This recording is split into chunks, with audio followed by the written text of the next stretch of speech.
Ahojte, volám sa Filip a som na English Campe tento rok už druhýkrát.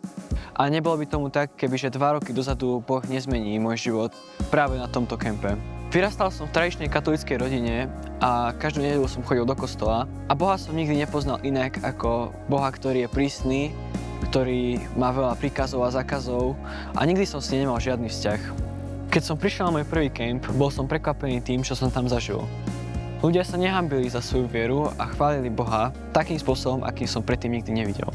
Pre mňa to bolo niečo úplne cudzie. Ja som takto nikdy Boha nepoznal. A ľudia tam boli veľmi láskaví. Hneď ma prijali medzi seba. Zažil som tam veľa srandy a veľa som sa nasmial. 3 týždňa sme išli na turistiku a začalo tam hrmieť a chvíľu nám aj pršalo. No a keď som počul hrom, tak som zo srandy povedal, že dúfam, že ma netrafí, lebo že by to nebolo milé.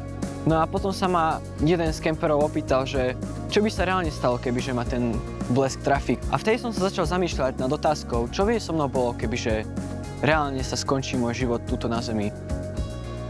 Počas týždňa som dostal možnosť sa porozprávať s jedným z vedúcich a neváhal som sa opýtať túto otázku, že akým spôsobom teda môžem sa dostať do neba a môžem mať večný život. A bolo mi povedané, že ja musím spraviť ten prvý krok.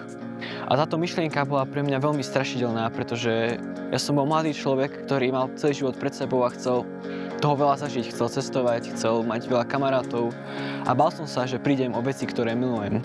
A potom, ako som na touto výzvou rozmýšľal ďalej, som sa rozhodol, že sa znovu zrodím a že odovzdám svoj život Bohu. Aj napriek mojim strachom vykročím a spravím ten prvý krok k nemu. Ešte v ten večer som sa pomodlil modlitbu znovu zrodenia. Veril som mu a on mi ukázal jeho lásku. Zmenil mi život, otočil ho o 180 stupňov. Našiel som si ďalších kamarátov, ktorí boli veriaci a ktorí ma povzbudzovali v mojej viere. Stretol som veľa nových ľudí a už som sa viacej nehanbil za svoju vieru, ktorú som predtým skrýval a teraz som o nej dokázal nahlas rozprávať. Teraz slúžim aj na tomto kempe, pretože chcem vidieť, ako Boh koná v životoch iných ľudí.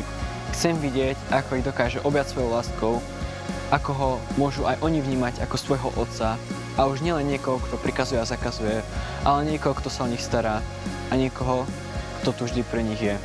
Pán Ježiš zmenil môj život.